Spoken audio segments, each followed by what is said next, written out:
Good afternoon. Welcome back to our continuation of our series of presentations by Dr. Arlene Taylor. If any of you need, anyone not get an RN continuing education form? Does anyone need one? Okay. So you can get continuing education credits for her presentations. And if anyone else needs one on RN continuing education. So we're going to have two presentations this afternoon, now, and then we'll take a break, and then we'll have the last, and after that, and even during the break or after the last presentation, we're going to have opportunity for people to sign up for the Longevity Lifestyle Matters program. Arlene will give some information about that during her last presentation, so stay tuned. So anyway, without further ado, I hope you had enough to eat. We didn't want to feed you too much. We don't like that post-meal coma, especially if you didn't get much sleep last night, and then you eat, you know, and then off you go. So if we kind of keep you lightly fed, a little on the edge, then you're less likely to go into food coma. So anyway, Dr. Arlene, take it away. Thank you. With a vegan meal, you're less likely to have that post-prandial slump because it's actually healthier nutrition. And I do pretty good with it. I tasted a couple things I've never tasted before. Really quite good. Boy, some of that chocolate that wasn't chocolate was pretty good. So I'll have to make good friends with whoever decided to do that. So I thought I'd make a comment or two before I start from comments that people have given me. So women, do you get it that your boys, husband, father, grandfathers, whatever, can be very, very happy, but their face just looks sober? Do you get that? Hello? Good. Because I hear this all the time. I literally do. A couple will be in my office and she'll say, you know, he doesn't look happy. And I'll look at him and he's got a sober, resting expression on his face. He doesn't look sad. He doesn't look fearful. He doesn't look angry. So I say to him, are you happy? And he goes, yeah. I said to her, so he says he's happy. Take it. Run with it. She goes, but he doesn't look it. I said, well, that's your brain's opinion. He looks perfectly happy to me because if he wasn't happy, his face would look different. So just stop wasting the energy to ask him if he's happy. Believe me, you'll know it if he isn't. I think there was something else, but my brain will give it to me pretty soon. All right. What are you free to do at any time? Get up and walk around and stand. And if some of you brought your own snacks that were not vegan and you get a post-prandial slump, you better get up. I take it personally if you go to sleep. I won't see you, but if you snore, I will hear you. All right.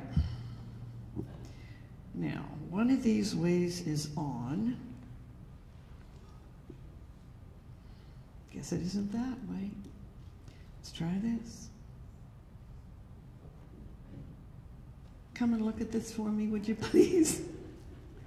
Am I doing something wrong?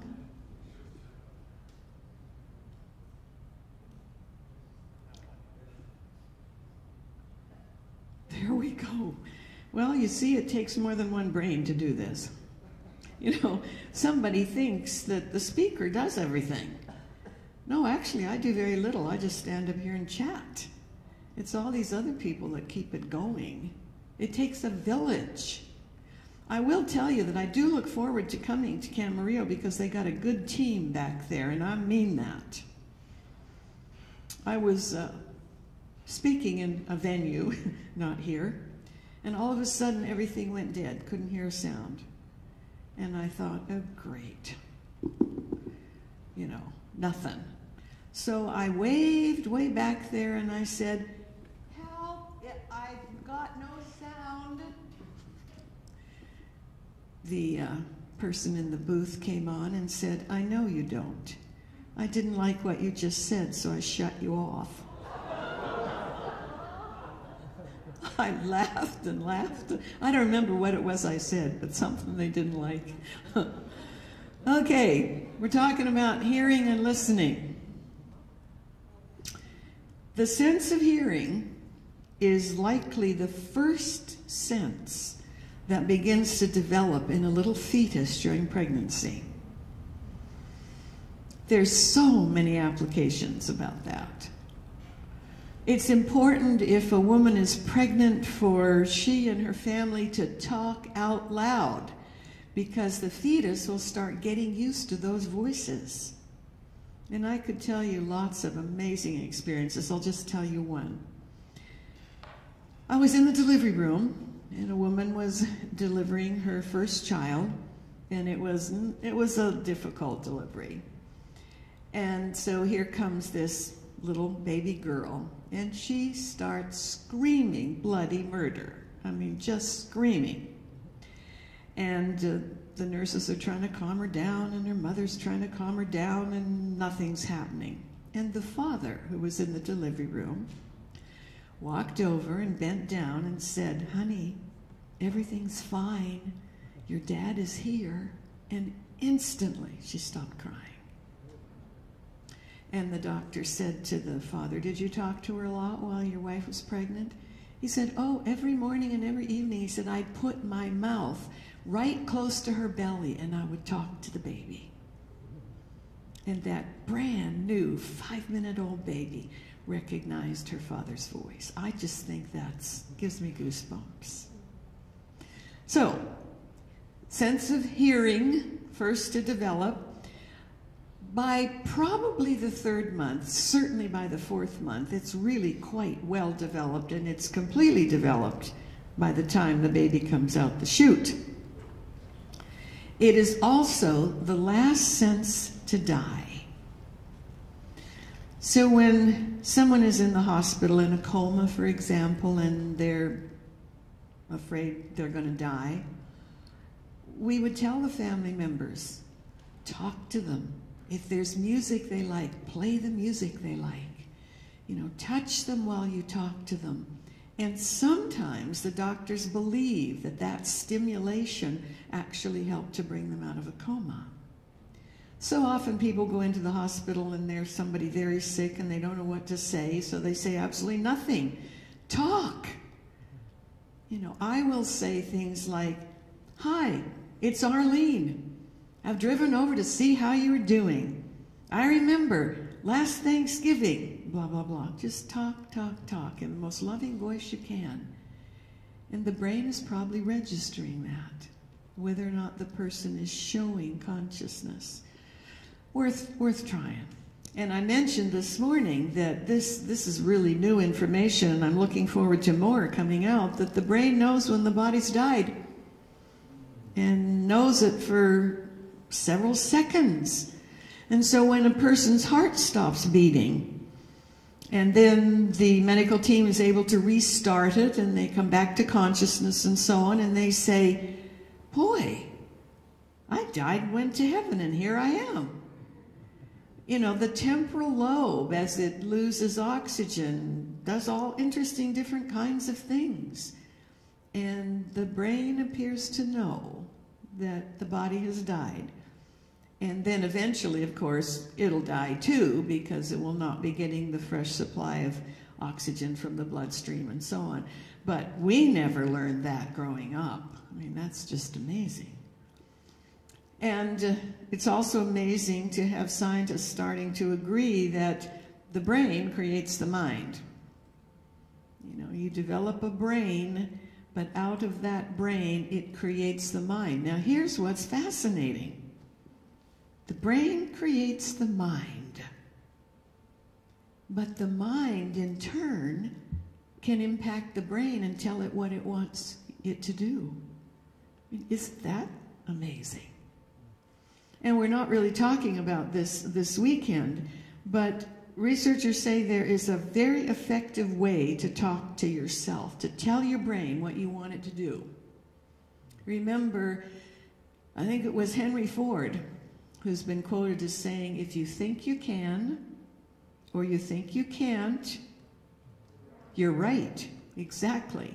And part of our job is to tell the brain what we want it to do, what it can do. And the way they say that it's most effective to talk to your brain is to begin with your given name. So your brain knows who you're talking about. So if I wanted to tell my brain to do something, I would say, Arlene. Let's say that I've decided that I'm going to exercise for 20 minutes every morning aerobically, because aerobic exercise first thing in the morning, according to Dr. Candace Pert, turns on fat-burning peptides that can continue to burn for several hours. Hey, what a deal. So you always talk in present tense because your brain doesn't get in gear if it thinks it's next week. So it's probably not too helpful to say, I'm going to exercise starting Monday. And the brain goes, really? Oh, what an interesting concept. We'll see how you feel on Monday.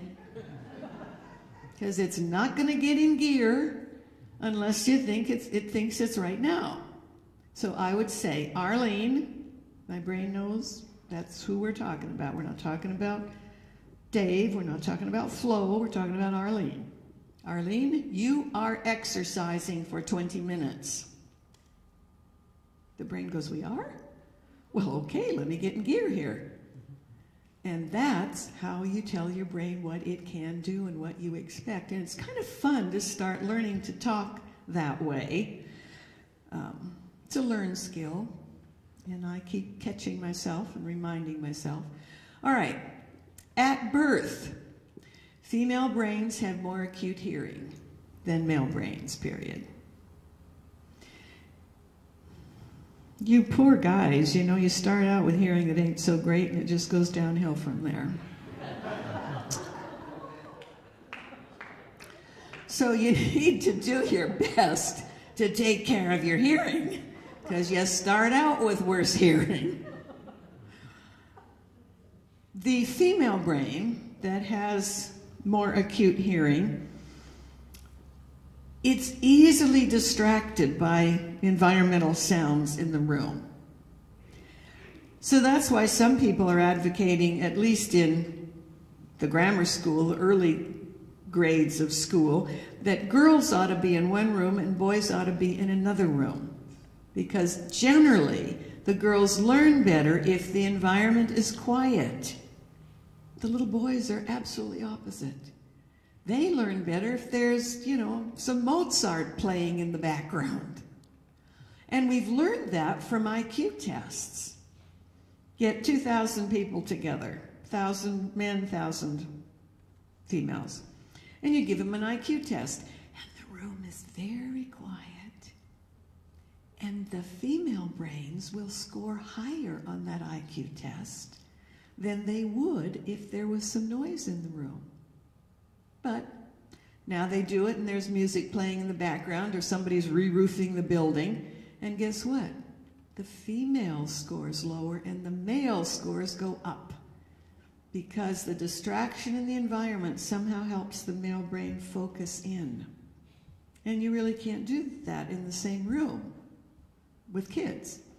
So there's some sense that little boys would do better in school if the first 4 or 5 years they could play music and so on while they were in the classroom, but that would probably not work so well for the girls. Females have a lower incidence of word deafness. Now, I watched this act out in my parents and didn't know what was happening. Meaning, males have more word deafness. Meaning, if words sound very similar, it's hard for them to identify the specific word. So my mother might say to my father, you know, this fall I want to go pick Gravenstein apples. And he goes, what? They don't grow in the hall. No, she said fall, but he missed that because of word deafness, and she'd get really irritated. You know, I said in the fall. And he goes, what? The wall?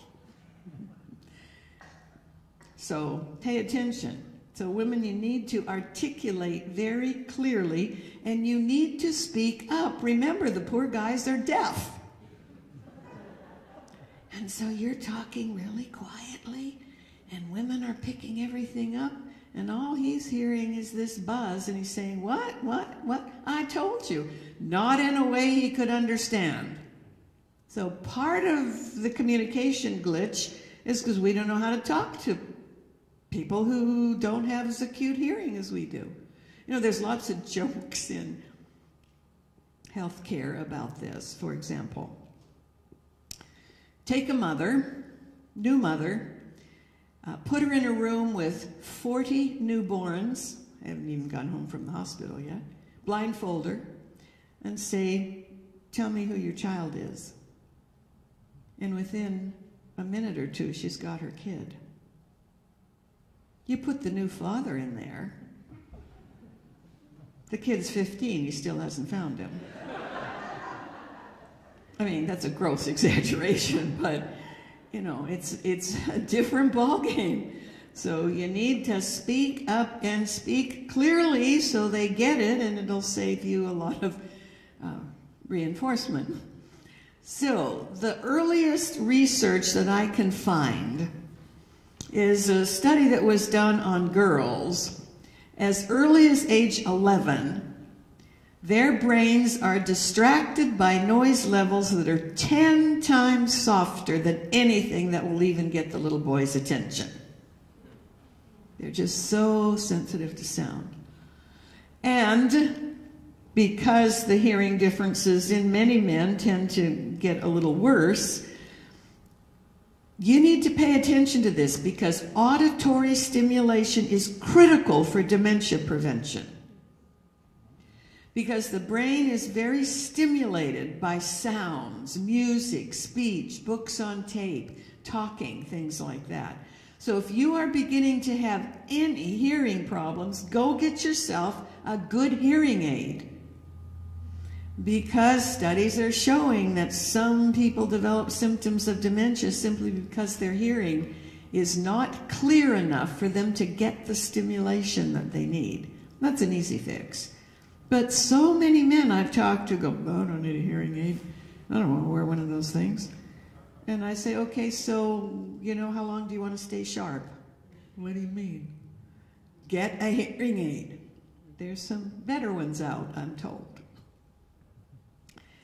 The researchers are very generous, I think, as they're doing research. And they say things like this: the female voice typically displays greater sound and pitch frequencies or variations, especially when the person is excited or stressed. They call it a greater natural melody, and actually the female vocal system is different from the male vocal system. They say the female voice may be more complex than the male voice due to differences in the size and shape of the vocal cords in the larynx. And it is true that male speech is much more monotone. Their speech can get louder when they're upset, but it doesn't usually get a higher pitch. It's usually still monotone, just louder. However, one of the trade-offs is a man who is a singer can sing much longer in his life. 70, 80 years old, and, you know, the three tenors, they're still singing great music. And you almost never find a female voice at that age that still sounds that good and is singing. They get a lot more quaver in their voices than the average male. So there's trade-offs. You guys don't have as good a hearing, but you can sing longer. Whether anyone wants to hear it is a different matter, but you can sing longer.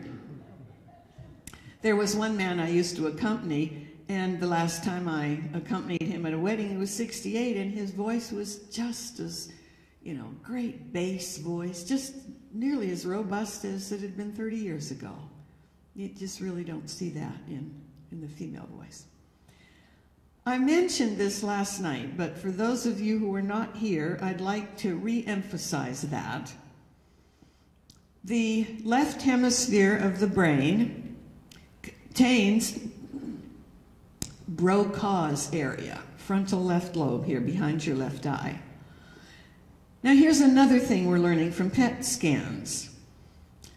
You know, they pretty much don't use the old type of lie detector tests anymore, because those lie detector tests were identifying immune system suppression when the brain knows that you're lying, which is fascinating to me. You know, scripture says, you know, cut out the lying. Well, it impacts your nervous system and your immune system. But the problem is, a psychopathic brain appears not to know the difference. And so they could be lying, but they wouldn't get the change in the lie detector test. So there was this big push to see if we could tell if someone was lying by doing a brain scan. And so far, it's not panning out. And here's the reason. Broca's area up here, in every normal brain that's been scanned, Broca's area is always in the left frontal lobe. But it may be in an entirely different place. So Broca's area is there, but in this brain it's down here or here or here or here or there. And so if you're looking at whether the brain's telling the truth or not, and the function is there, but it's all over the map, then how could you use that to decide if somebody was actually guilty or not? And so far, we don't have that level of sophistication. In the female brain, they got Broca's area, but there's lots of other little speech centers that are present but undeveloped. So that if a female has a stroke and knocks out Broca's area, which is what allows you to speak aloud, give her a few weeks. One of these other speech centers will pick it up. So it's really quite uncommon to have a woman who is completely aphasic, can't verbalize consciously known words. A man loses his Broca's area. He may be able to write. His brain may, down here in the temporal lobe, he may be able to write his answers when he can't say them, but he might not ever get his speech back because of not a bunch of other little speech centers. And I had one man said to me, "Wish I could find a woman who only had one."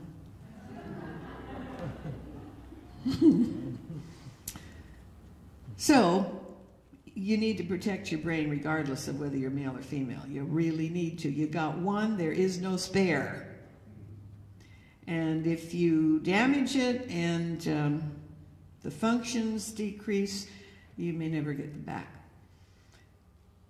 So PET scan. Somebody was asking me when I was here last year, what is a PET scan? What is a brain scan? And there are many different kinds, but I thought I'd give you just a little teeny bit about that. Positron emission tomography, that's what PET stands for. And so you will put a person in a PET scan camera, and you'll take some glucose in a syringe, and you will tag it radioactively, and then you inject it into that person's bloodstream. Because the brain takes 20% of all the blood flow, in your body at any given time, some of that radioactively tagged glucose is going to get to the brain. And then you ask the individual to do a specific activity as narrowly focused as possible. You might say to them, sing the chorus of your favorite song, or here, read this silently. Now read it aloud, or things like that. And in the brain, the cells that allow that brain to do that activity light up because they're working, and the radioactivity shows where that's happening in the brain, and it's absolutely fascinating. So here is a drawing of a PET scan in a normal brain that's, you know, very active in thinking or singing or something like that. And the brighter areas show that's where the cells are working hard to let you do what it is you want to do. And just by way of example, here's a PET scan on someone who is diagnosed with Alzheimer's. There's not much going on, folks. Not much. The occipital lobes, a little bit's happening there so that they can still see and so on. But that is a dying brain. And it's sad, but it's really nice to be able to sort of see what's going on. So when you hear PET scan, that'll give you some idea of what's going on. So they put a female brain in a PET scan camera, and they ask her to listen to human voices. Children, grown-ups, you know, males, females. And they watch where in her brain the cells start working. And what they discovered was, on the left side, the temporal lobe lights up. She's listening to speech sounds. And the left temporal lobe has about an 85% average for speech sounds. So you talk into the right ear and it's decoded in the left side of the brain, and it's a specialist for speech decoding. But the right temporal lobe is also working.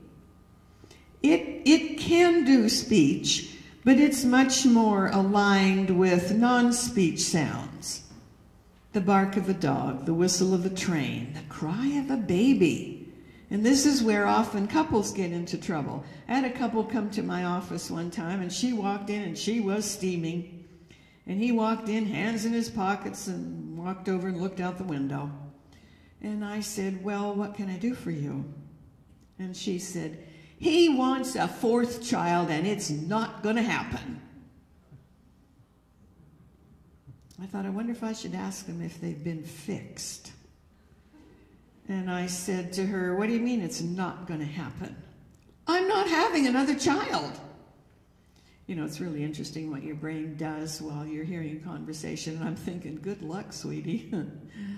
Said, all right, tell me the reason that you don't want another child. And she said, I have to do all the work. I said, what do you mean you have to do all the work? Is he unemployed? Is he helping around the house? No, she says, not that. At night, he will never get up with the kids. And I'm sick of getting up at night with the 3 kids, and I'm not having another one. So I look at him, who is still looking out the window, and I said, so talk to me about this business that your wife is upset about. This, you know, you never get up at night with the kids.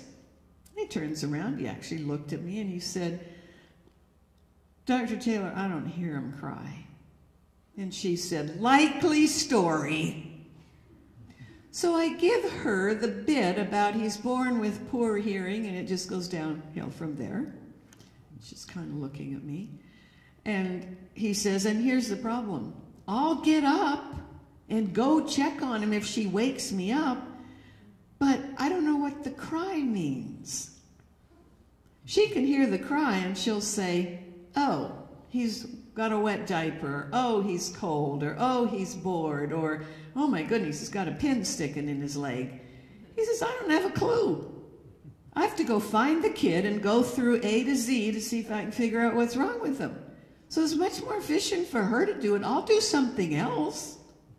So I looked at her and I said, what part of equal parenting means that you have to do identical parenting? Because it's not going to happen. He's not ever going to hear that kid like you do. I don't know if they had a fourth kid or they're still together, but whatever. But it's worth paying attention to.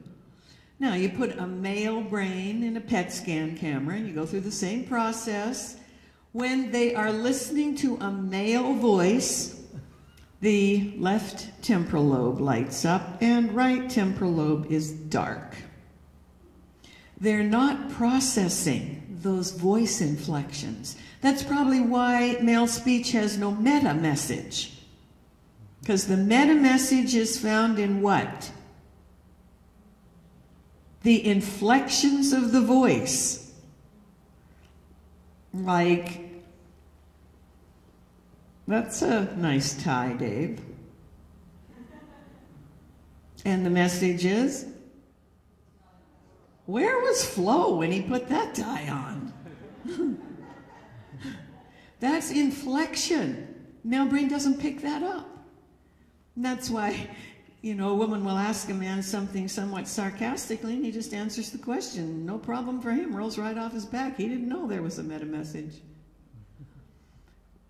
So the meta message side, the inflection side, does not even turn on. And there's no meta message in male speech anyway, so that's fine. They're just using the part of the brain that decodes speech. Unless some other sound occurs during that interaction, this right temporal lobe is going to stay dark. Nothing's going on there. Now you ask him to listen to a female voice, and women, please pay attention to this. The speech center's dark. Not decoding anything in the left temporal lobe. Yeah, oh my. What is happening is the right side of the brain is processing, because her voice is usually higher and it's up and down and around, and the inflections go up on the end of the sentence and it sounds a little bit like a melody line of music. And if he likes her voice, he's happy for her to keep talking. Sounds great. But he may not be decoding a single word. He's just enjoying the sound, and it's actually helping him focus on something else. Because remember, little distraction in the environment helps him do what he's doing. Who was not here last night? Okay, then I'll quickly give you this, because it's my favorite story about this. This woman comes to my office and she goes, I'm sick and tired of my husband not listening to me. I said, oh, he's probably listening.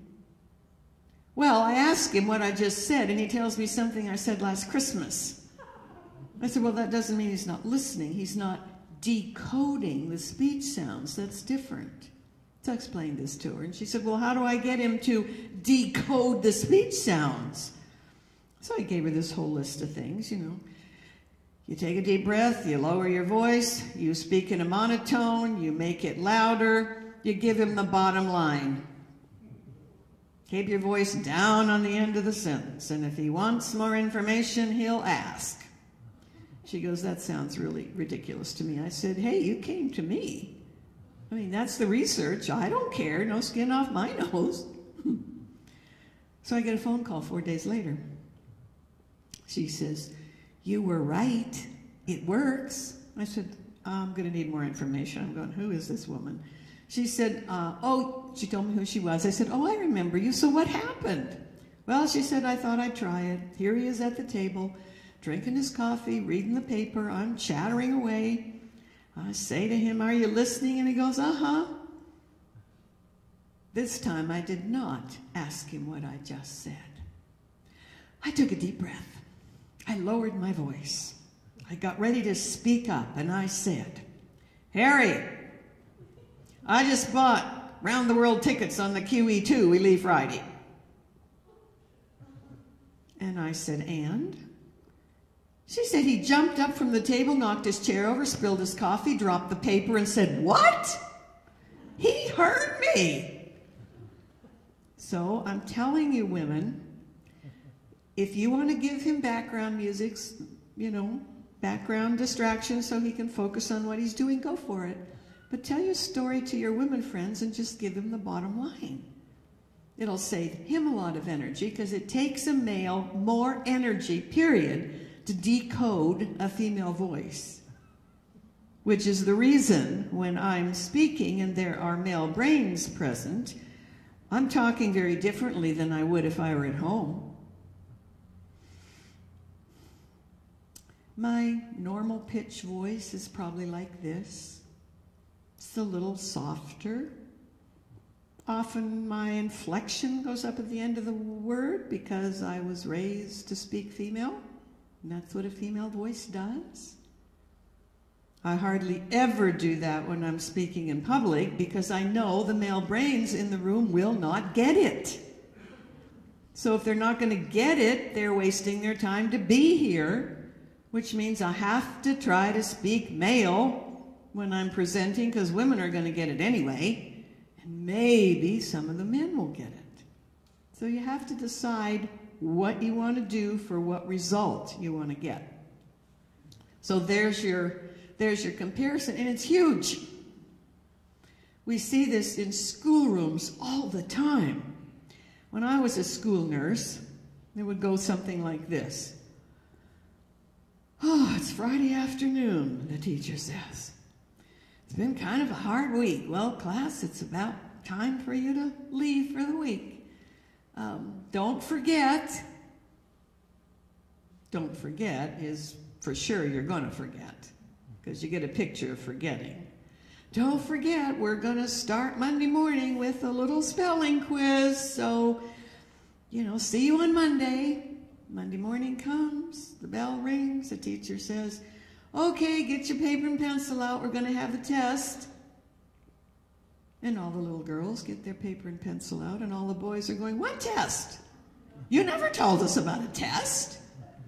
We don't know about a test. Well, she told them to, you know, don't forget instead of remember. Monday morning, spelling test, be ready. Because they don't know how to do this. And in some schools in Australia, they're actually giving teachers a microphone. So the boys can hear because their voices are so soft. The guys never even get it. And then they don't get a good grade. And who gets blamed? The kid. No, they got to be able to hear it. So women practice. Give them a bottom line and say, did you hear me? So you'll know how to get his attention if it's really critical. Of course I'm listening. Your voice is music to my ears. But I have no idea what you just said. And this is a lot of food for arguing, unfortunately. We talked about this briefly. The female brain tends to pick up those nuances, those voice tonalities that the male brain does not. Just before I retired from the health department, I was dealing with young people who had been date raped in youth authority and with the individuals who had perpetrated the date rape. And it was so sad because they were so confused. So I would talk to the girls and I'd say, did you tell him that you did not want to do that? Yeah, I did. Talk to the guys. Did she tell you clearly that she did not want to do that? No, she didn't. So then we had them role play, and this is what we discovered. When a girl on a date was becoming a little uncomfortable with the level of physicality that the male date was exhibiting, what was the first thing you think she did?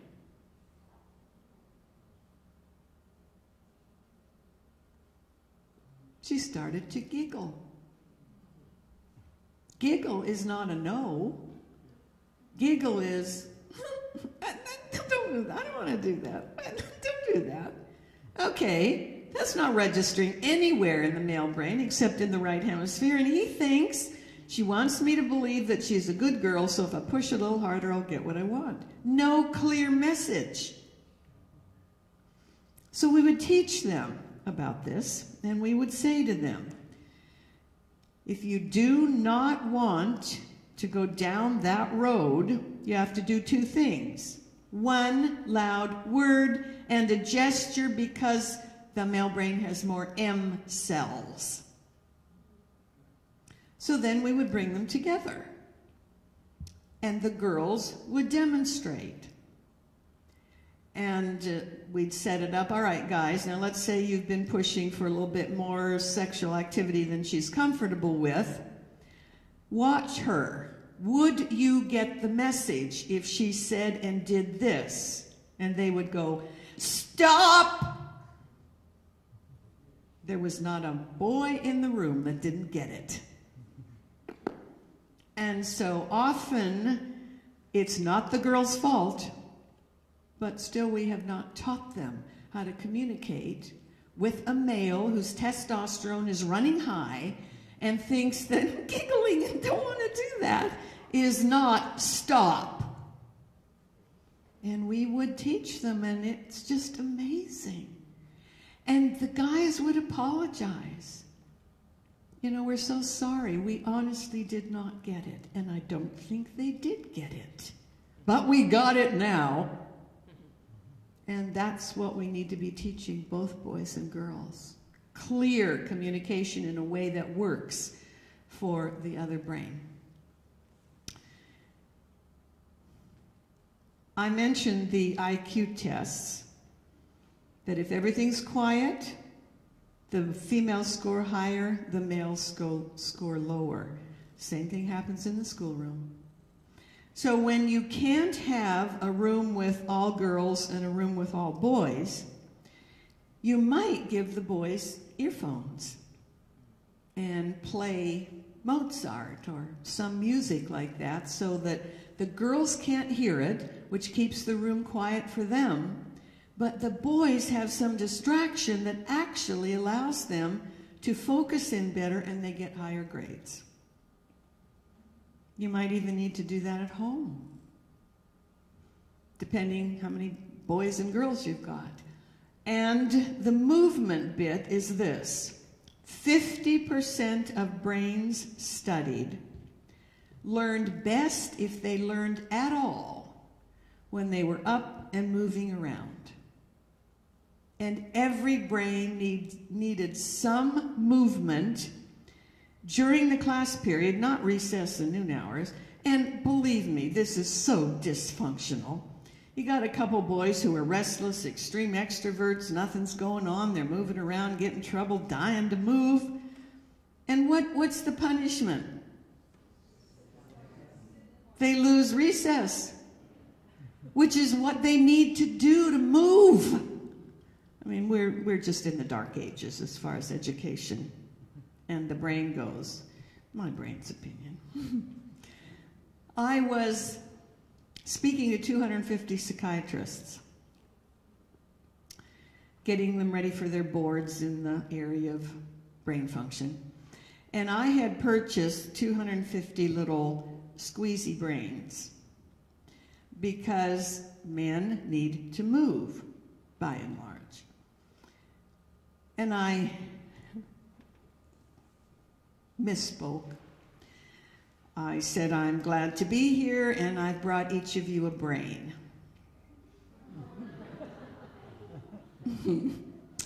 Fortunately, I opened the bag and held up a brain, and then I realized what I'd said. So I passed the brains out, and I said, if you begin to get it all sleepy, just squeeze the brain. It will be enough to keep you alert.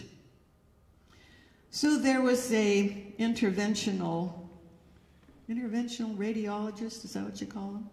Interventional radiologist there.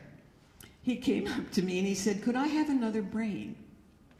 And I said, well, yeah, I have some extras here. What do you want another brain for? He says, I want my wife to carry one in her purse for me. Because he said, I want one at the office because sometimes I just get so sleepy when I'm listening to patients. So he says, I'm going to keep one hand below my desk and I'm just going to squeeze my brain and I'm going to stay wide awake. He says it really works. Now he says, I get so bored at church. Oh man, he says, I fall asleep before I sit down in the pew because I know it's going to be so deadly. And he says it embarrasses my wife. And it especially embarrassed her last week because I started snoring. You know, I was getting over a cold, and he says, I woke up hearing myself go. So he says, I want her to have a brain in her purse. Because when I start to doze off, she's going to elbow me, give me the brain, and I'm going to sit there and squeeze my brain. I said, all right. Try it this week, and I want to know if it makes a difference. Well, he didn't get back to me, and I thought, well, either she lost his brain or, you know, whatever. And then I met him at a conference, and he came up to me, and he says, you've changed my life. I said, woo, didn't know I was that powerful. How did I change your life? He said, you gave me 2 brains. He says, I have not fallen asleep in a meeting since that day. He says, I just sit there and squeeze my brain.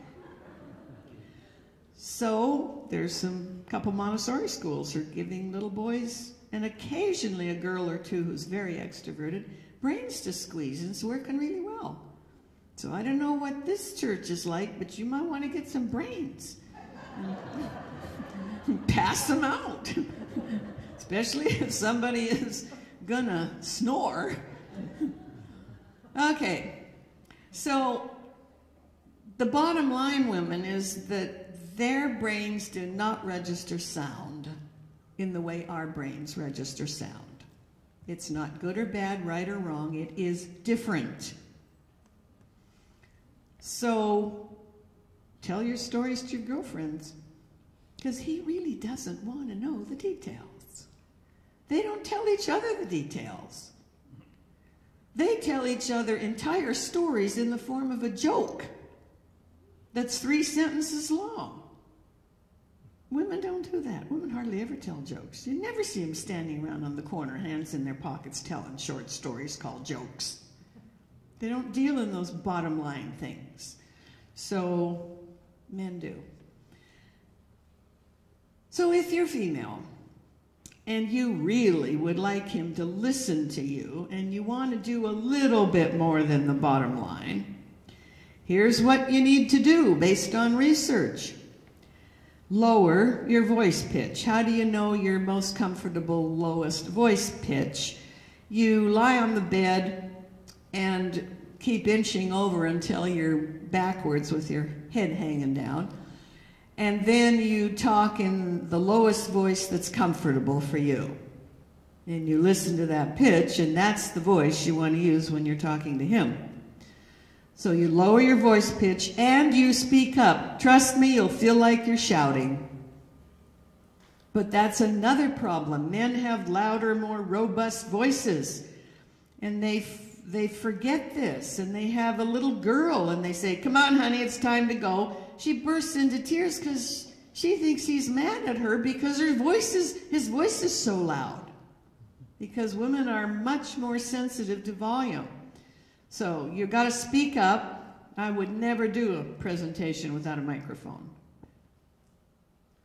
My best projection is probably about this. So gentlemen,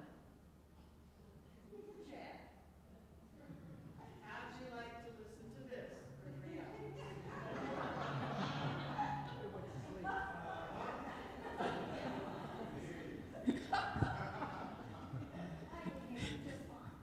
Yes, you can, but they cannot.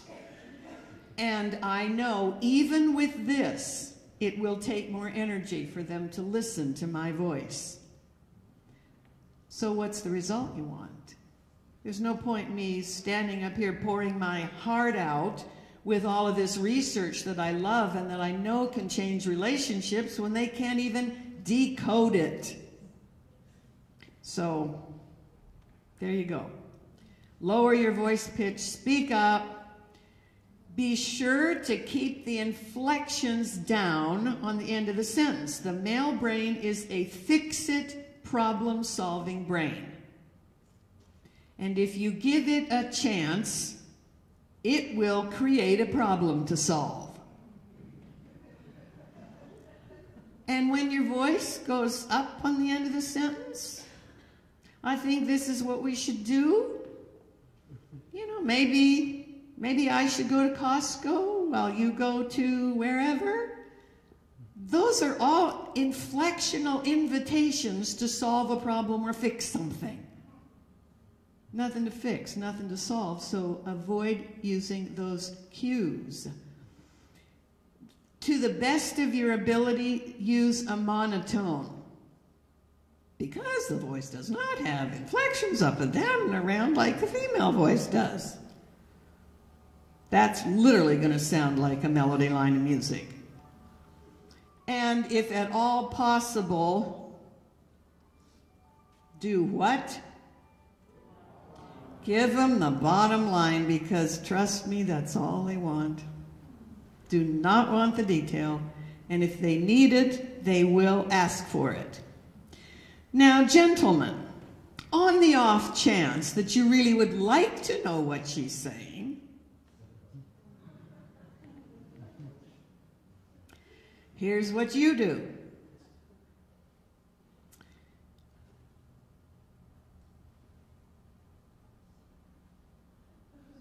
There we go. The first thing you do when she starts talking to you is say, stop. Speak up. Do not shout. Just very nicely, please speak up. You want it louder. Ask her for the bottom line. Just give me the bottom line. He'll ask questions if he wants more information. So you've set her up, speak up, bottom line only. You're still going to have to listen and pay attention, because it is going to take more energy for you. And once she's finished, and her bottom line is never going to be your bottom line, but it will probably be a lot shorter than the story you would have heard. Maybe it's only A to M instead of A to Z. Tell her what you think you heard. Because of this word deafness stuff and the, melody line of voice inflections, what you think she said is probably not what she meant, and you can get it clarified right then and there. So she does not go off and buy the Rolls Royce because she thought, that when she said that's what I want, you said it was fine. So, I love male-female differences. Life would be boring without them. I really do enjoy male brains, especially when I meet one that's healthy enough to be teased. I had a father who was a great tease, but we could tease him back. I don't know why I find that so much fun. And occasionally I'll take a risk and I'll tease a male, and I'll know within 10 seconds whether he got it or whether it's not okay to tease him. But when it is, I really like that, because I love their brains. So these differences begin very early in life, sometimes even before the baby is born. They're developing the style that they're going to respond to. And we would not think of trying to have this lovely little collie start meowing like the Siamese next door. I mean, that would be nuts. But do you realize that we expect each other to be very different than we really are? And that's our stuff. And many times people try and they just can't sustain it because it's so anathema for who they are. But if you can start having fun with it, you've just dumped half of the problems off the back of your pickup truck. Okay, got it? All right, let's take a 10-minute break. Get up, move around, breathe deeply, and then we'll have our last section.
Are we ready? Those of you who are getting credit, it says 18 hours on there because this is what I prepared for the LLM program. You attend that program, you get 18 hours of free credit. So just write in the number of sections you attended. So if you came to all 5, you get 5 hours of CE credit. If you just came to today, you get 4 hours. But that 18 was because I really intended those for the LLM program. But I'm happy to let whoever's here get credit. Now, Dr. Lowe is here, so I'm assuming, which is a little scary, but I'm assuming there's something he wants to say.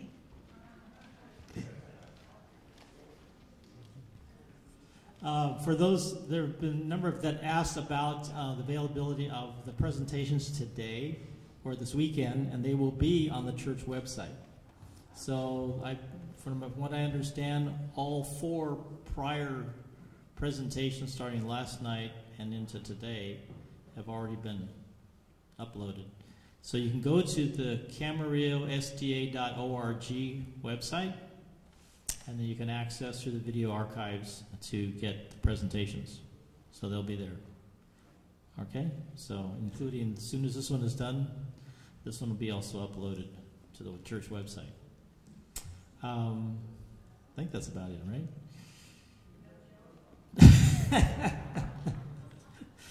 All right. So, I guess not. You get to have them all. You know, I have about a dozen of these male-female differences presentations. And one of them is male-female differences in approach to humor.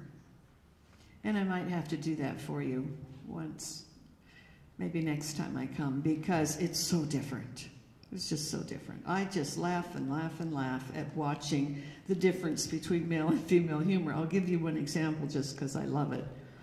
Went out to dinner with 4 couples not too long ago. As we all gathered around the table, we'd hardly sat down before one of the men said, "I got a joke for you." Okay, his wife elbows him and says, "They probably heard it already. Plus, I didn't think it was funny when I heard it." Women, that's how men connect with each other, by telling each other jokes. I don't care if you don't get it. The men will get it. So I kicked her under the table and had a little chat with her later. Then something else happened that I just think is so funny. There was a lot of repartee around the table. And at some point, one of the women stood up and said, "I'm going to the ladies' room. Would any of you like to join me?" And we often hear women say that. And as soon as they say that, what do the other women know?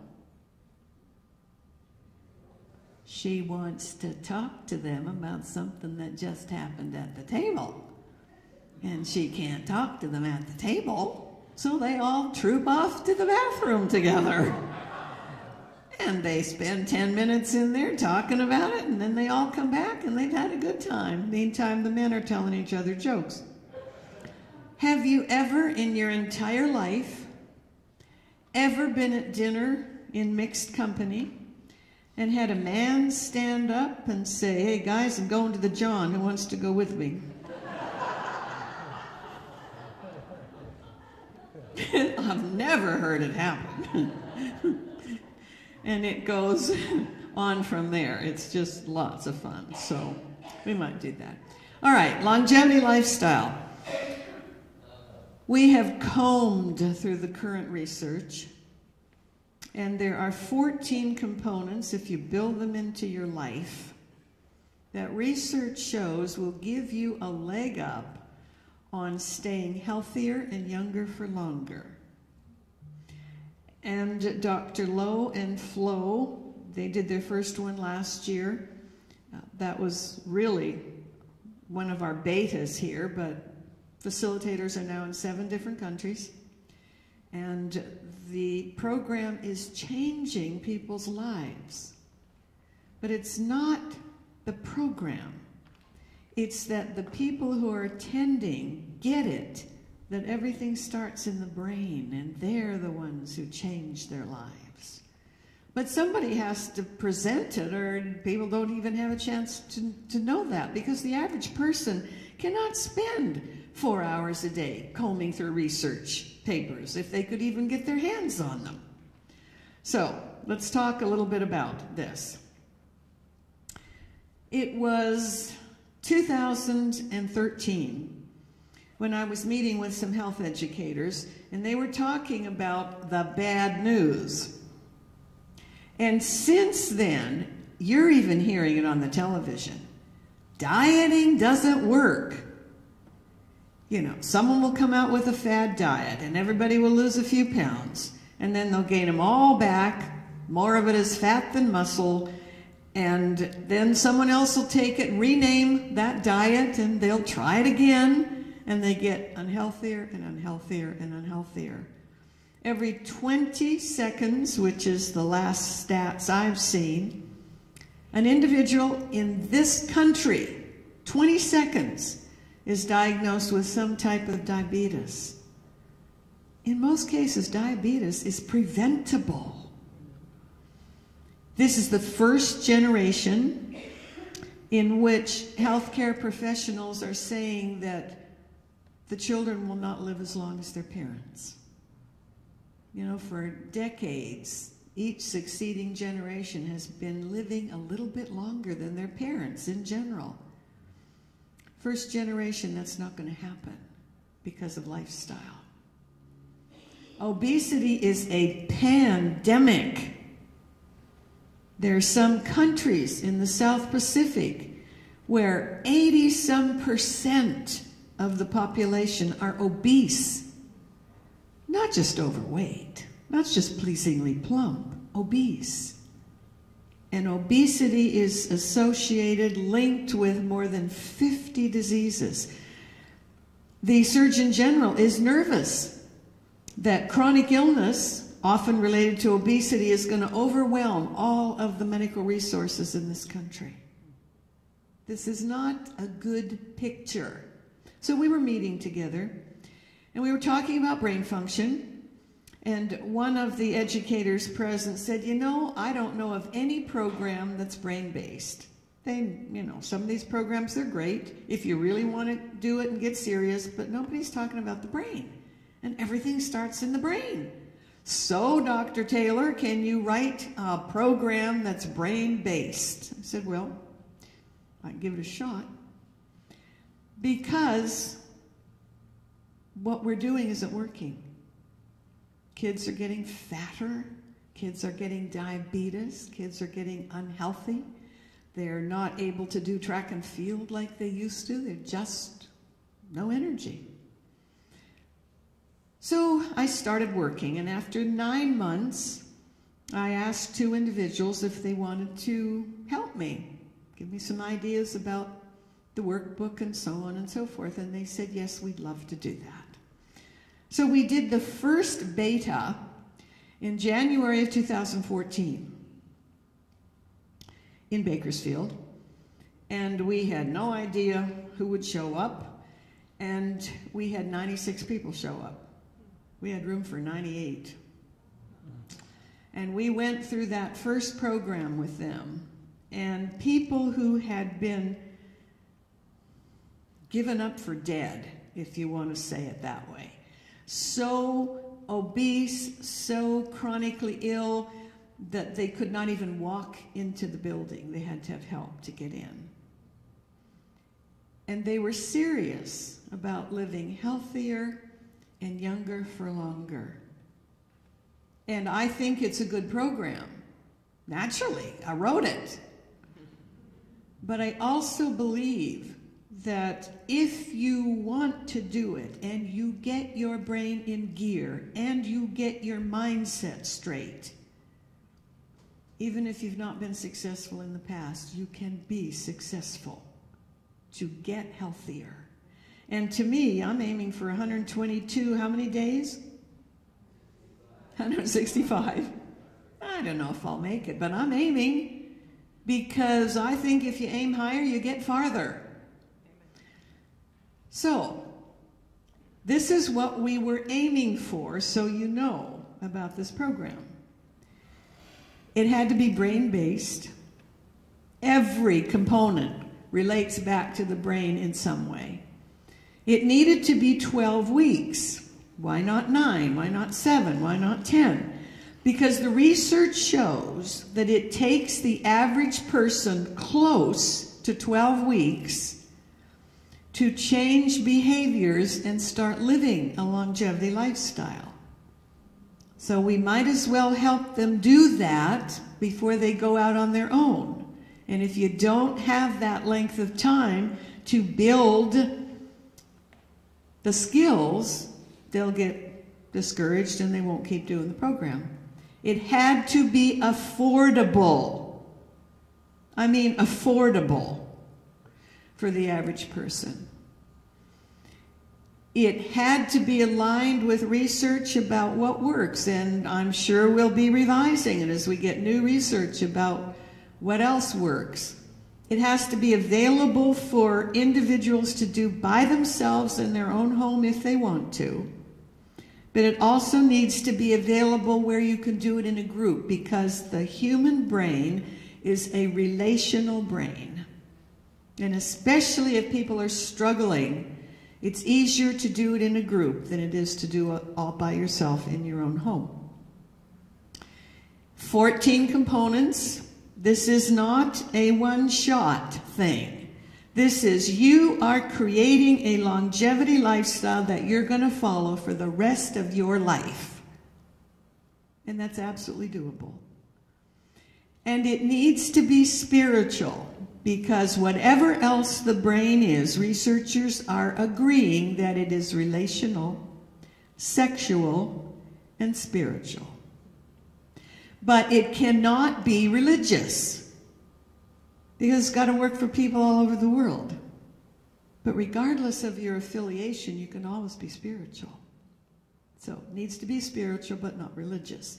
Newberg and Waldman, who are neurotheologians, they're studying the brain, religion, spirituality. They said the human mind may be naturally calibrated to embrace spiritual perceptions. It's probably not a religious brain. Religion is a choice to affiliate, but the mind itself may be calibrated to be spiritual, and that's kind of an interesting concept for me. So the beta was held in January of 2015, and it can be adapted for almost anything. You know, a church can do it, a hospital can do it, a business can do it, individuals can do it, communities can do it. So here we go. And for this presentation, because people often ask, since this is a church, you know, is this scriptural?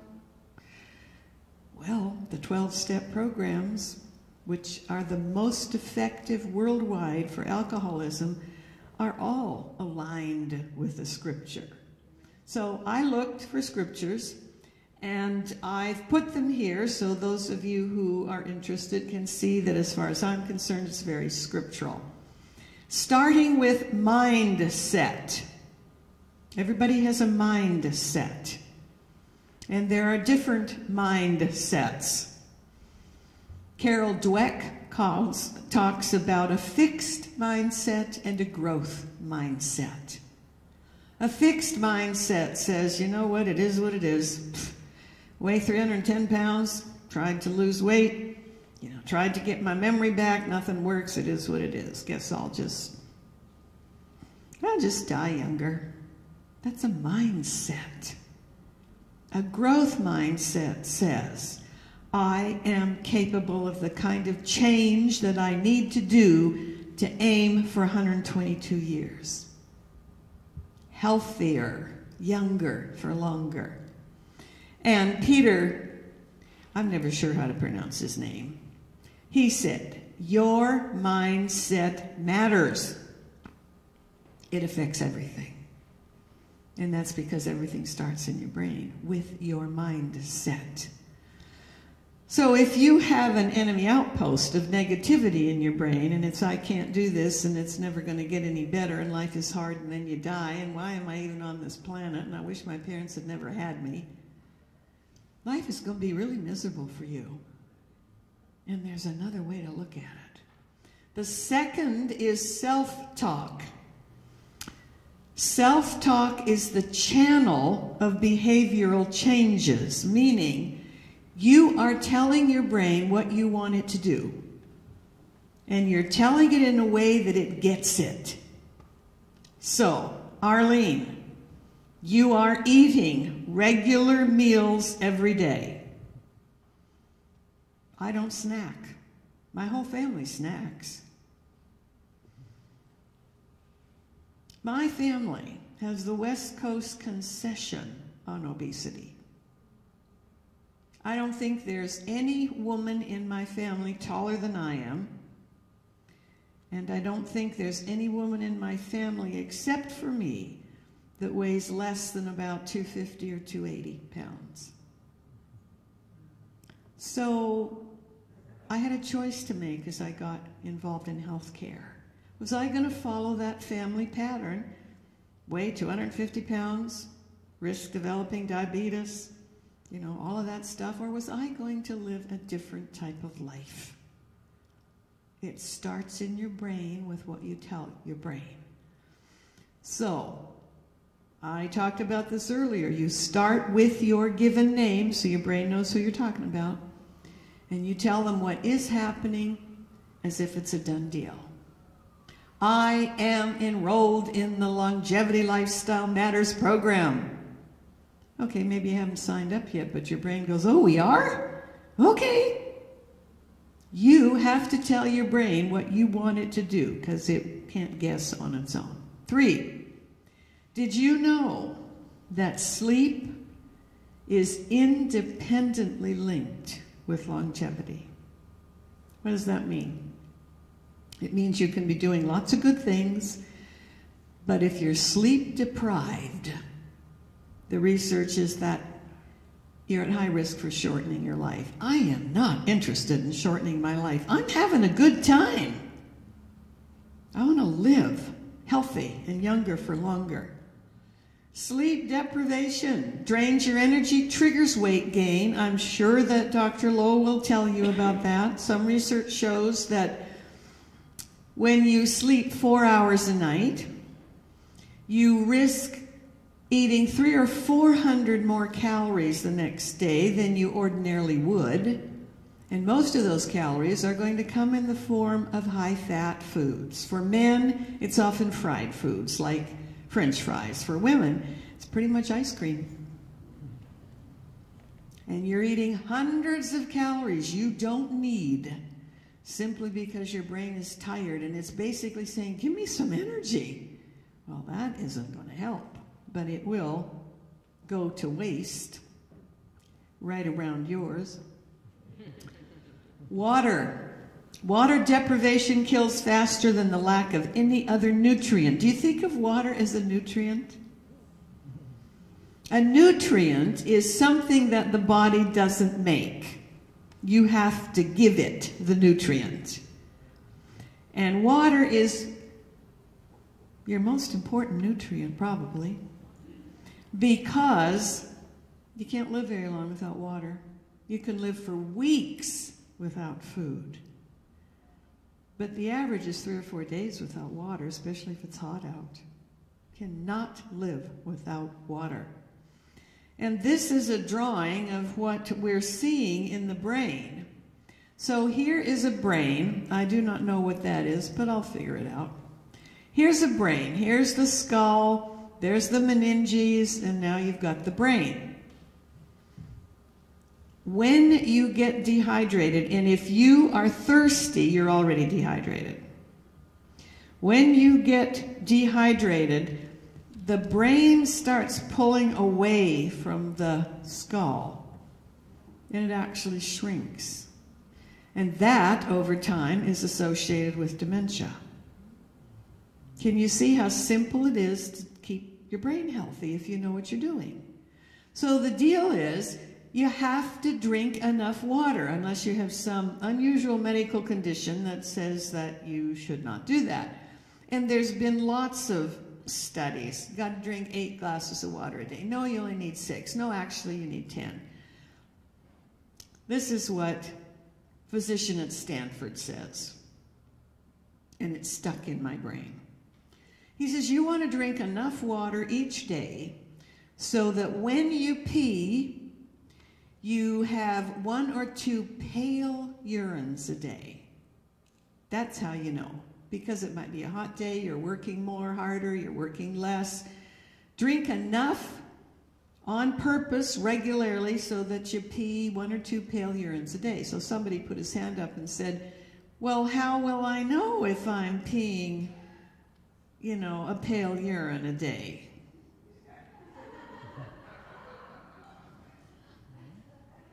I practically crawled under the table. I was laughing so hard. He didn't crack a smile. He said, well, sir, you look. He says, remember little kids? Do you have any kids? Yeah, I says, I had 3 kids and I got several grandchildren. Well, he says, when they're learning to be toilet trained, what do? Well, he says, they come and say, Grandpa, come and see what I did. And you hope they did it in the right place. He said, look. And if you're not taking medication, that definitely colors your urine, and it's kind of dark color, get some water into you because your brain is already shrinking. No place I want to go. 5, we've talked about this as well. Safety happens between your ears. Take care of your brain. And we've talked about, you know, the babies who get shaken by upset parents or nannies or whatever, and they turn into vegetables because it's just wrecked, you know, their nerves and the cells, and it's awful. It's preventable. So protect yourself. One of the biggest reasons for falls in people over the age of 55 are tripping on throw rugs around the house. So get rid of stuff that you might fall over. I have no throw rugs in my house. Because remember, I'm auditory and rugs don't talk to me. So I can fall over stuff that isn't even there. So I need to be very careful of safety. 6. Dr. Richard Rustick says that exercise is the single best thing you can do for your brain because it has no muscles. And it's totally dependent on the movement of large muscle masses in your body to get that blood to your brain and bring in oxygen and micronutrients and glucose and take away all the toxins and the waste products. And back to sleep. Did you know that while you sleep, the brain is doing its housekeeping duties? It's repairing cells. It's creating neurotrophic food to feed the neurons. It's getting rid of the waste products. And if you lose sleep, those housekeeping duties will not be done. And there's also some research that if you can get an hour and a half or 2 before midnight, since the brain's clock works on a circadian rhythm, that time before midnight is really, really important in terms of brain health. And a lot of people say, well, I like to stay up late at night and then sleep in the morning. I get 8 hours. And the researchers would say if none of those hours are before midnight, you probably got a problem. Because that means that some of those housekeeping chores will not have gotten done. So move it or lose it, basically. Michelle Obama did a interview, and she said sitting is killing Americans. Do you remember hearing that? We're not getting enough exercise, and that's why I tell you, get up and move around. Don't have to sit there. Get up and move. So the deal is at least 30 minutes of exercise a day. You know, it doesn't take a lot, but it takes some. And somebody said to me, oh, 30 minutes a day. I know I couldn't do that. And I said, you're right, you couldn't. You just told your brain you couldn't do that. But it might work better for you to do 10 minutes and then 10 minutes and then 10 minutes. I often break up mine. But I do so much writing, I need to make sure. I put the timer on because I can lose myself in whatever I'm writing. And when the timer goes off, I got to stand up and I got to do 2 minutes of vigorous exercise. And then I can go back and do some more. 7, exercise is not just physical. Exercise is mental. Because mental exercise keeps those neurons stretched out.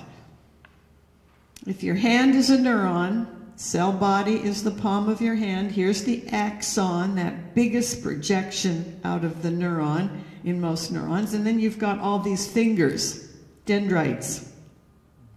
That's what pulls information into your cell so it can think about it. The research shows that many brains that are called retarded have not grown enough dendrites on the neurons. So you expose it to the information, but there aren't enough fingers on the neuron to pull it inside. And so the brain doesn't learn. Television is what we call passive mental picturing. You're not doing anything actively.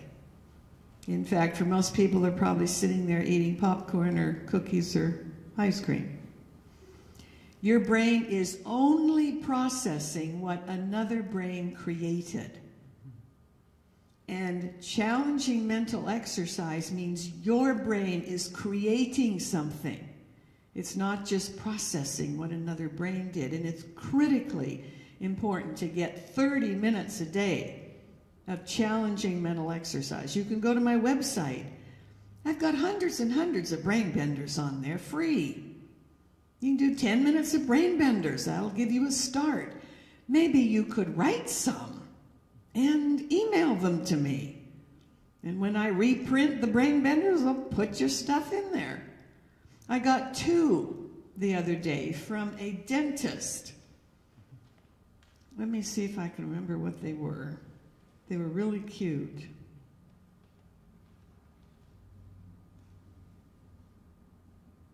Yes.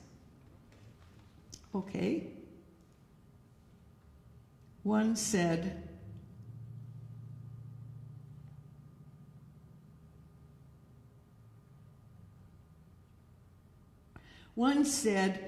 panting pup. Okay, got the picture? Here's a little pup and it's panting. And I'm thinking, panting pup? Well, let my brain dissect that. Okay, a pup is a young diminutive for a dog. Okay, so if that was a dog, then panting dog. All right, a dog tends to pant, for one thing, when it's hot. Oh, hot dog. It took me a while, but that was very clever. You know, so write some and send them to me, and then a couple days later send me the answer in case I didn't get it. So here's a drawing of a neuron that has not been challenged. And look at the difference compared to one that has, growing more dendrites, easy to exchange information, because this is what happens. No brain exercise, your axon and your dendrites begin to shrink. You know neurons don't touch each other. So now the space between neurons gets wider and wider, and pretty soon it's just too far to get the information across that synapse to the next neuron. And you can even sometimes reverse dementia when it's just due to laziness by challenging your brain again, but how much better to prevent it? Sunlight Sunlight is the best disinfection. A home that's getting lots of sunlight rarely has mildew in it. You need your body needs sunlight. In fact, if there was no sun, there'd be no life on this planet, because we have to have the sun. But you need to be smart about how you get the sun. And there's information coming out now, especially about tanning parlors, and how you go in and you get in this bed-like thing and they slap the top down and they expose you to this artificial sun, which actually can change the DNA in the nucleus of your cells and set you up for developing some types of skin cancer later on. I have macular degeneration all through my family. Therefore, on any day where there's sunlight, I always wear dark glasses. And I was very pleased at my last eye exam. No evidence whatsoever of macular degeneration. But I'm paying attention. I got half a dozen pairs, so wherever I am, I got a pair. Because I'd have to be walking around like this if I didn't, because I don't want that sunlight hitting the back of my retina. Nutrition. Colin Campbell, the China Project. More and more and more research is coming out that plant protein is the healthiest type of protein. That's really what vegan eating's all about. How many had enough to eat at lunch? Yeah, how many of you ate stuff you'd never even heard of before? And you survived, right? Actually, I feel so much better since I became vegan. I've always been vegetarian because my mother, I shouldn't be here. My mother ate fried chicken in a roadhouse when she was pregnant with me, 5 months pregnant, and nearly died. She got food poisoning. The doctor didn't think she'd live, was quite sure that she'd never bring me to term. But guess what? Here I am. But because of that, she never fed me anything but vegetarian food. However, just because you're vegetarian doesn't mean you're healthy. And I had to learn how to be a healthier vegetarian. And that wasn't really hard, but I kept hearing about vegan and I thought, boy, do I really want to try to be vegan? I love being vegan. I got energy up the wazoo, as my uncle would say, whatever the wazoo is. So, lean toward a Mediterranean-style cuisine using plant-based, unrefined, and unprocessed foods. I carry a magnifying glass in my purse, and I read labels. I was going to say religiously, but compulsively. I don't buy anything if I don't read the ingredients. And the fewer ingredients, usually the better it is for you. And there's so many things you want to avoid.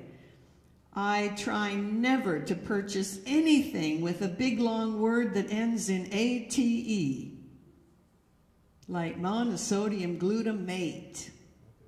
Don't want any of that. Neurotoxin to my brain. And I eat my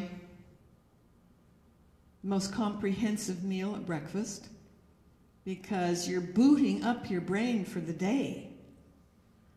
And when I'm home, I usually only eat 2 meals. That's all I need. Eat about 9:30 in the morning and again about 3:30, and I'm done for the day. And I feel great. And my stomach and digestive system is not working overtime while I'm trying to go to sleep and generating all of this heat and energy that I don't need while I'm sleeping, but is waking me up because all of a sudden I'm too hot. 10, laughter. Laughter is the best medicine. And as a country, we're not doing a whole lot right now of genuine belly laughter. The research says that in order to be really healthy, you need at least 30 mirthful laughs per day. How many of you get that many? Oh, that's pathetic.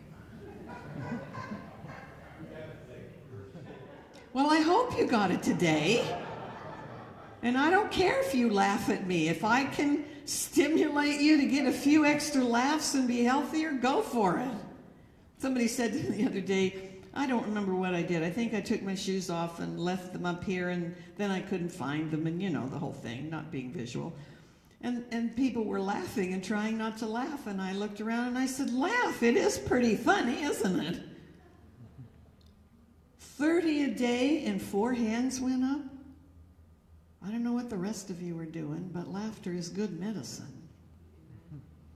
If you can laugh at yourself, doesn't matter where you go, you got all the triggers you're going to need. Because we are just such interesting creatures. Very happy people who are often very healthy and very long-lived laugh how many times a day? Between 100 and 400. And only 4 people here are laughing 30 times a day? That means nobody probably is laughing 100 times a day, although I think Dr. Lowe might.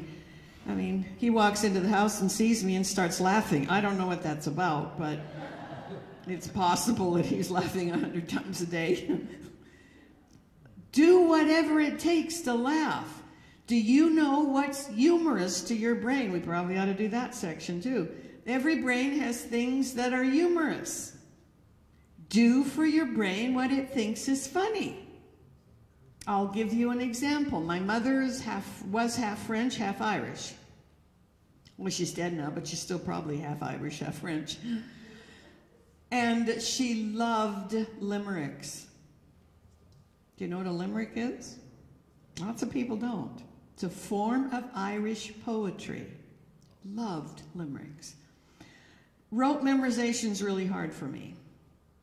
My brain I can remember almost the gist of lots of things I've heard, but rote is very difficult for me. And this was a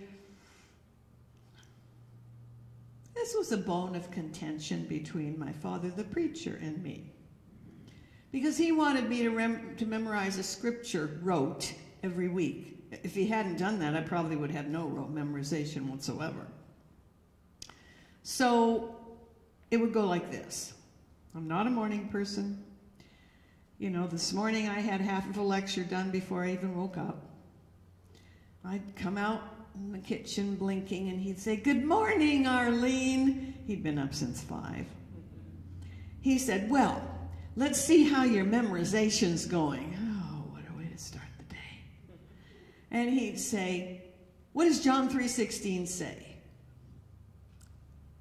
John 3:16. Okay, I'm pretty sure I memorized something about that. But that's coming into it backwards. What does John 3:16 say? Oh, I remember.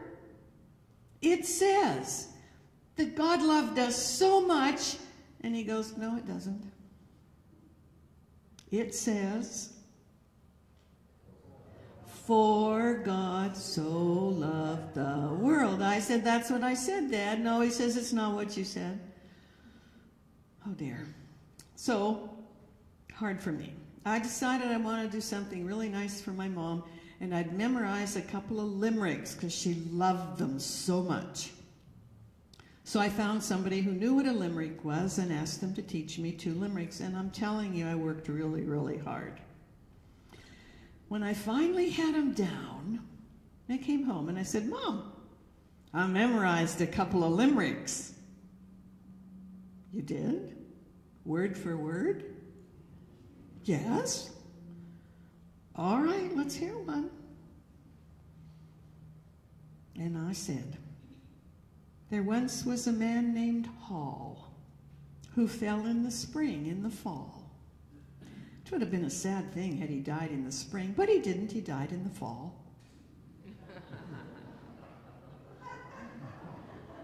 I was very proud of myself. And she says, oh, that's kind of sad. She says, what's the other one? Let me see if I can remember the other one. Okay, I said, here's the other one. There once was a man named Hyde who fell in the outhouse and died. Unfortunately, his brother fell in the other, and now they're interred side by side. She got mad. She said, Arlene, that's a dirty limerick. I says, it is? And then I learned that interred was a word. So, develop your sense of humor and laugh, because it is good medicine. I could spend a whole section on what laughter does to the brain and the immune system. Support network. Men do not usually like to talk about support groups. Well, I'm not going to talk about support groups. I am telling you that in large sample studies, when you ask American women, how many individuals do you know well enough that you could just call them up and say, I need to run something by you? And the average was 9 women. Some have more, some have less, but that's the average. They surveyed males and said, how many men do you know well enough that if you really were struggling with something, you could call up and say, I want to run something by you? What was the average? 1. And guess what? Half the time it wasn't a male, it was their spouse. So now you know the reason that divorce is actually emotionally harder on males than females. Because if he only has one support person, and that's his wife, and they divorce, how many does he have? None. And everybody needs somebody they can call, which is why many organizations are developing groups for men, because they don't seem to know how to do this. You know, men are very competitive with each other. This is not about being competitive. This is about helping each other get healthier. And so you guys better take a look at that. Choose your friends carefully, because the research is within 3 years, you gradually become the average of the 3 or 4 or 5 people you spend the most time with. And I really got taken to the cleaners by a lady in the LLM program who was excessively overweight. And she says to me, so what are you telling me, that, you know, all my friends are going to end up being heavy because I'm heavy? And I said, no, it's not an absolute. But you are impacting them with your eating habits and the way you look and what you can't do. You increase your risk for developing those behaviors. So pick your friends carefully, because this is really clear research for 3 specific things plus more: use of tobacco, obesity, and how happy you choose to be. So I have changed some of my friendships. I'll tell you about one of them. I have a cousin who I love dearly. But I began to notice that every time we got together, and then we got together for breakfast or lunch or something, I would be depressed for a couple of days, and I couldn't understand it. And I loved her, but every time we got together, I'd get depressed. Okay, depression runs in my family. It's nothing I'm aiming for, so I had to figure that out. And I finally realized that when I was with her, all she did was complain. It's all she did. And complaining burns up your serotonin, which is part of the happiness cycle. So when she'd call and ask me to meet her for breakfast or dinner, I would be busy. I have a calendar. And at the top of the calendar, for every single day, I have a standing appointment with myself. So if she called and asked me to meet her and it's not good for me, I regret I have an appointment. And I'm telling the truth. Because I don't want to suppress my immune system. And she'd say, well, can you break that appointment? I regret I am unable to break that appointment. Okay, so 4, 5, or 6 months go by. She calls me up and she says, Arlene, there's something really weird going on here. You can't be that busy. Said, we haven't had breakfast or lunch together. So then you have to decide how honest are you going to be. And I said, all right, here's the deal. I love you dearly. I cannot afford to be depressed for 2 days after we get together because it is no fun for people to listen to a speaker who's depressed. So I'm standing up here talking to you about how wonderful brain function information is and encouraging you to incorporate this in your life. Aren't you all just dying to do it? So we had a chat about it, and she said, well, I can change. I can do better. Could she? Of course she could. So she says, give me another chance. I said, okay, fine. She said, fine, let's meet for breakfast tomorrow. I had hardly time to prepare. So I says to her, okay, we'll meet for breakfast. I meet her at IHOP. That's where she wanted to go. I was there first. Walk in, there's a line. Pretty soon she shows up. What do you suppose the first thing out of her mouth is? There's a line. And I said, good, I know you're not blind. Well, she says, I don't like to wait. I said, this is what I'm talking about. You have not even said, hello, kiss my foot. And you're whining about the line. It's burning up my serotonin. Oh. I start talking to her about something, and somebody comes out with a menu, and she looks at the menu, and she says, that doesn't look like the same menu. I said, well, go get one. Look at it. Comes back with a menu. She goes, they've changed the menu. I don't see what I like on here. This is not good. I said, you're doing it again. So we waited about 15 minutes, and I said after the third or fourth time, look, every time you say something negative, I'm going to put my hand up. That's your cue to turn into a positive. Okay. By the time we got seated, my arm was exhausted. We sat down, and I said, all right, it's your turn. Start listening to yourself. When you hear yourself say something negative, you put your hand up. Unfortunately, that didn't work. The waiter was always at our table. So we got through that, and she got it. I don't think she's ever going to be the most positive person in the world, but she saves her whining up for somebody else.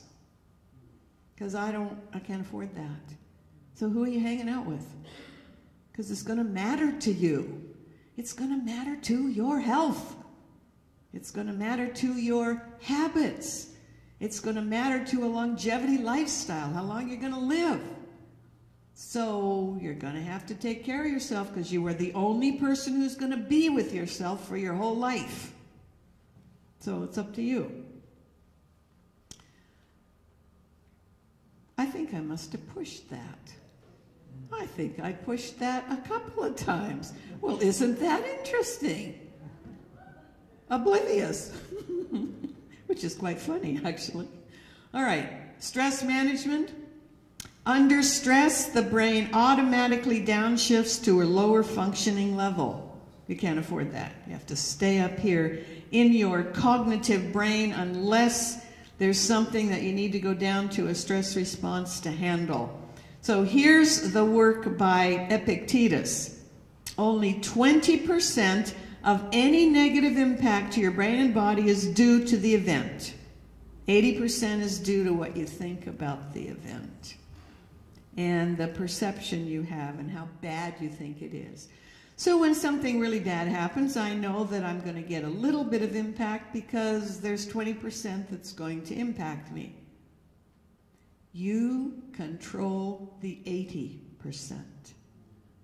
And you control that by the way you think and how you talk to yourself. Do you realize how powerful you are? It's amazing. Raise your emotional intelligence.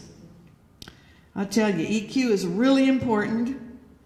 It's not something you inherit like an IQ range. You teach yourself EQ. Jot behaviors. My parents didn't know anything about EQ. They couldn't teach me. You can only teach what you know.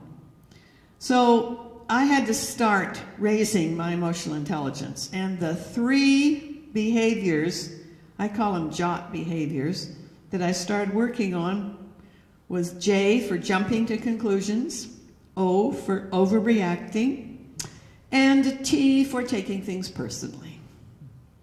And I'm sure none of you ever do any of those jot behaviors. But if you do, stop it, because it's low EQ, and it's not going to help your brain. The success quotient is IQ plus EQ equals how successful you are. But take a look at that equation. Whatever your IQ is, it's only worth 20% of your success. 80% is due to your level of EQ. So raise your EQ. It's going to impact your success quotient. And the last one is life satisfaction, which involves and includes the spirit in which you live life. Life satisfaction is one of the most decisive factors for healthy aging and longevity. So what are you doing in life to give back, to give yourself satisfaction, to pay rent for the space you're occupying on this planet, if you will? So there's the 14 components, and they need to be part of a longevity lifestyle. Bottom line is practice healthy selfishness. I was launching a longevity lifestyle program in Australia, and several people came up to me and said, you know, I really would like to do this because, you know, my parents both died when they were 56, one of obesity-related disability and one of something else, and I really need this, but I don't have time. Really? Practice healthy selfishness. You make no impact unless you're living what you're talking about. So, airline instructions. You get on. I was flying Southwest the other day, and you know, their airline attendants are just hysterical. And they said, the first thing they said was, remember where you put your carry-ons, because we don't want them when you leave. And that includes your spouse or a child. And then they went on to say, in the event of an unexpected water landing. An unexpected water landing. What a happy thought. Put on your oxygen mask first. Healthy selfishness. You don't get it on first, you can't help anybody else because you're already going to be getting lightheaded. You can't help anybody unless you're living a longevity lifestyle and role modeling for them. It's worth it. So you can't afford not to do this if you've got people in your family that you're concerned about their health and longevity. So since this is the age of networking, and I do love this Muhammad Ali quote, service to others is the rent you pay for your room here on earth.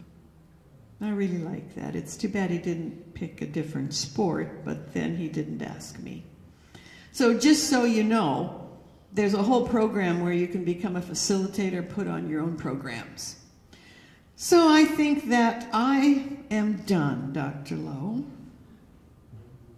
And it's been really great fun to hang out with you. You're just a great group. Thank you so much.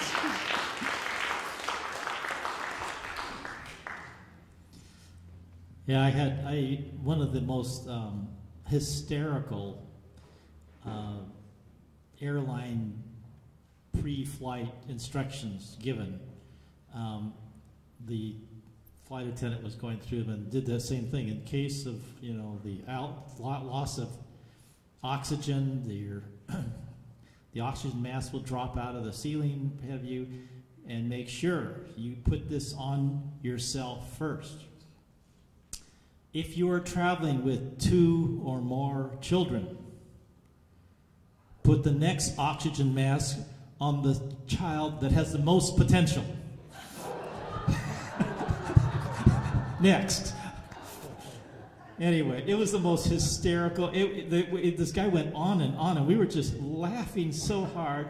We all gave him a round of applause after he finished his thing about seat belts and oxygen masks and flotation cushions and whatever it was. I mean, it was so creative.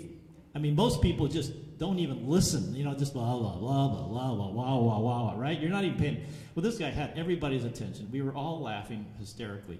But it just shows you how you can take something that just says mundane. Every time you fly, it's the same old thing, but turn it into something that was very entertaining. Everyone remembered what he said because he did it in such a way that was very creative, very funny, and everyone appreciated it because he just made something new out of it. So that was, what part of the brain would that be? We just want to thank you. If you want to know where the skills are in your brain, in your right frontal lobe is where your sense of humor lives. And you usually develop your sense of humor in childhood, and if there was no sense of humor in your family, then maybe you ain't got one. But you can always develop one. It can be developed. It can be developed, and if you care about your friends, develop one. But laughter is in the opposite hemisphere. Laughter is actually part of Brokaw's area. It's a form of speech because you can laugh happily, angrily, sarcastically, sadly, mirthfully. So if you find something humorous and laugh at it, you're really exercising both those frontal lobes. And I've met people who haven't used them for years. So if anyone is interested in signing up for the Longevity Lifestyle Matters program, please see us afterwards in the foyer. We'll be happy to talk to you and give you instructions, which you'll need them for tomorrow morning, early in the morning. We do have the Vegan Gourmet Club that will meet on March 15 here at 6:30, where we had lunch today.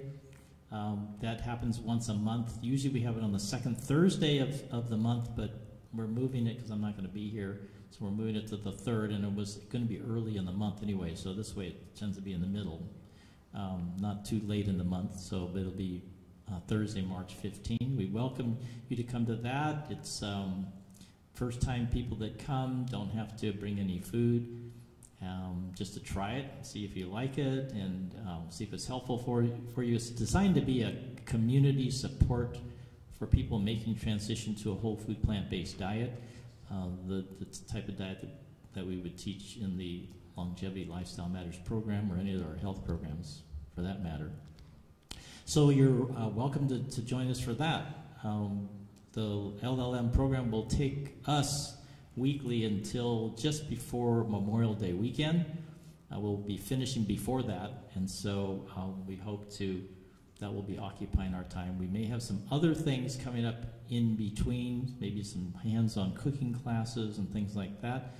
And if you're interested in any of the food and recipes and things like that that you might have experienced or tasted today, then go to besties.live. Sometimes the recipes are there on our website, or come to our hands-on cooking classes, or come to the Longevity Lifestyle Matters program, or go to See Me Fit, and then you will have access to more of the recipes. And then even Arlene has recipes on her website, right?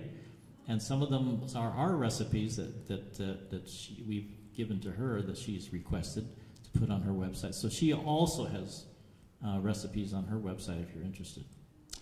All right, so thank you very much for coming. We'll probably see you again next year with Dr. Arlene, because she usually likes to come out and visit us at least once a year. So thanks a lot, Arlene.